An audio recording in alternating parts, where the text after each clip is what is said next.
Y ahora hablar con otra que sabe y mucho, pero en este caso de economía, la doctora Julia Estrada, a ver qué nos trae.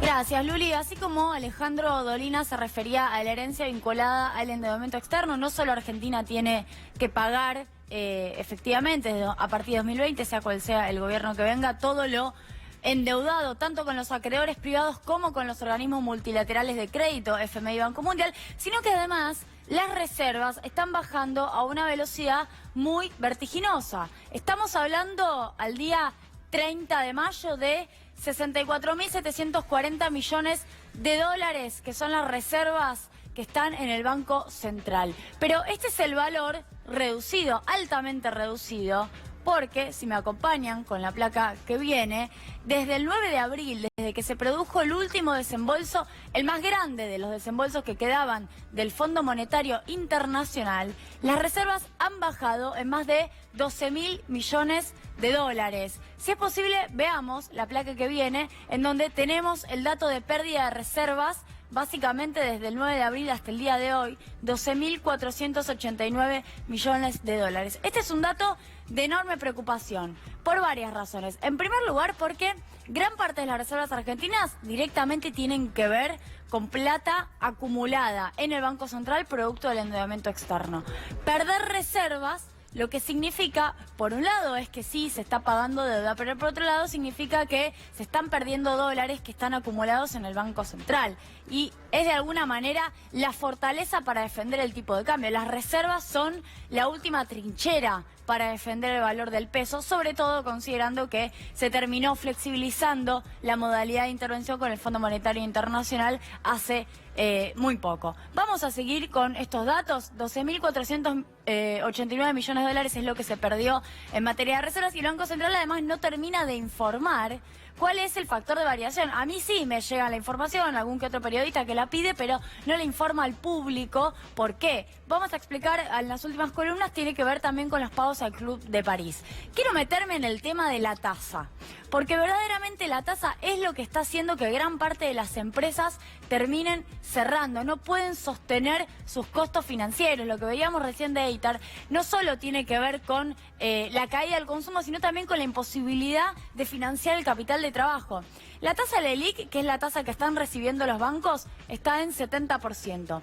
Mientras que el costo, mejor dicho, de ese financiamiento, es decir, el costo que tienen los bancos para pagar, para remunerar los plazos fijos, es decir, los depósitos que tienen, está en 62,8%. Hay una diferencia, en realidad 18 puntos, es una diferencia de 10 puntos, no de 18 puntos, en realidad de 8, el 1 ese no va.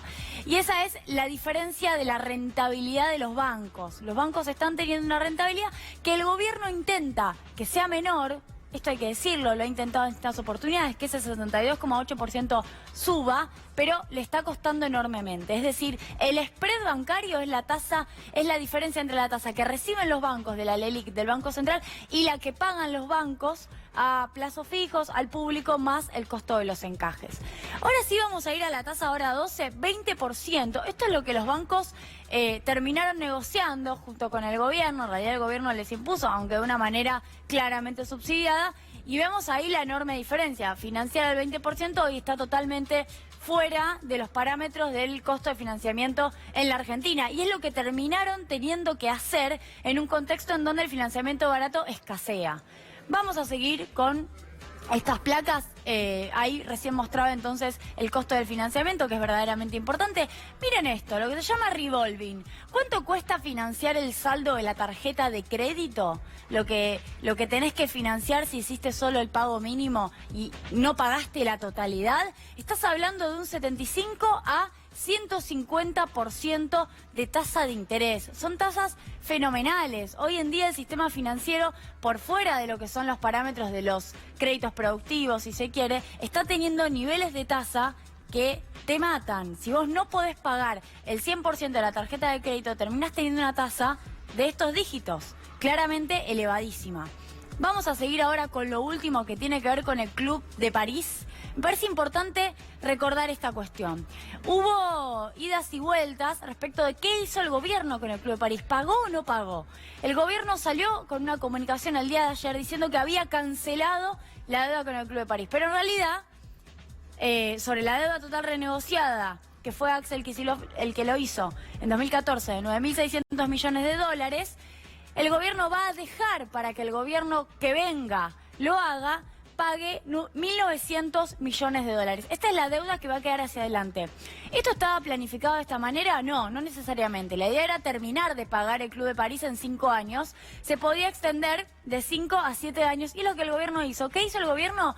Hizo el pago mínimo de la tarjeta que yo mencionaba antes. En 2018 y en 2019, en estos 2 años, pagó el mínimo de lo que se le debía al Club de París. Este es todo un tema, a mi criterio, no es algo menor. ¿Por qué? Porque no solo va a quedar hacia adelante deuda de acreedores privados y de organismos multilaterales de crédito, como el fondo, sino también esto del Club de París, que se había renegociado en su momento pensando en un lapso de 5 años de cancelación, y finalmente tampoco eso va a ocurrir. Van a quedar casi 2.000 millones de dólares en un contexto en donde se recibió un enorme caudal de deuda externa para canjear de acreedores, para cambiar los acreedores privados por deuda de organismos multilaterales como el Fondo Monetario Internacional. El caso del Club de París, eso tampoco pasó. Así que me parece que es un dato para considerar.